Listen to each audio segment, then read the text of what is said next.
24-71 এক হয় নাকি, এগুলো শয়তানি করে আর কি। নতুন নতুন দাড়ি মুছ গজাইলে যে এরকম মানুষ অনেক লাফায় না, যে হ্যাঁ যৌবন পাইছে। তারপর আবার যখন মুক্তিযুদ্ধের পক্ষের মানুষগুলো সচেতন হওয়া শুরু করছে, তখন তাদের আবার ধ্যান জ্ঞান ফিরছে। রাজনৈতিক কর্মীরা অথবা সাধারণ নাগরিকরাও সন্ত্রাসের এই চাকুর শিকার হয়, কিছু না করলেই পেটে চাকুরি পাই দিচ্ছে। আমি বগুড়ার সন্তান, ভয়ই পাই। এখানে কয়েকদিন পর পরই দেখি আমাদের রাজনৈতিক যে সকল বন্ধুরা হত্যাকাণ্ডের শিকার হয় এবং মোস্ট কমনলি ছুরি ব্যবহার করে, চাকু যেটাকে আমরা বগুড়ায় বলি। তো এটা খুবই দুশ্চিন্তার একটা বিষয়।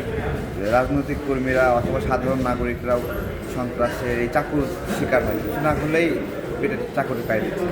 এর আগে যখন আওয়ামী লীগ সময় আমার খুব মনে আছে, ছাত্রলীগ নেতা আর ছাত্রলীগ নেতার পেটে ছুরি ঢুকাই সাজিউল হক কলেজের ঘটনা আমরা জানি।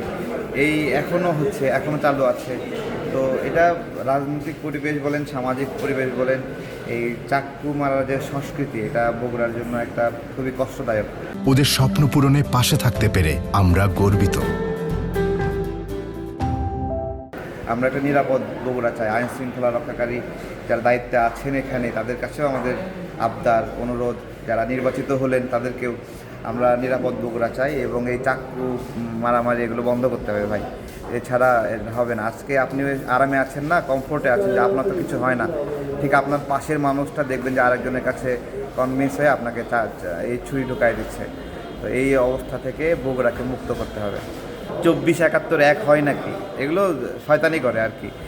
তো এই শয়তানি আস্তে আস্তে অনেকখানি দূর হয়েছে।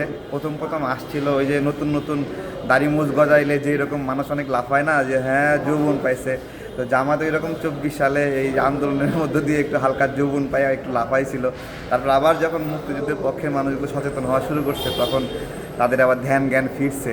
হ্যাঁ, তো তখন বলে যে আমাদের ঐক্যবদ্ধ হতে হবে, কিন্তু এমনিতে 71কে খোঁচাতে ভালো লাগে। তো এই শয়তানি আস্তে আস্তে স্বাভাবিক হবে, সংকট কেটে যাবে ইনশাল্লাহ, আমরা অপেক্ষা করছি।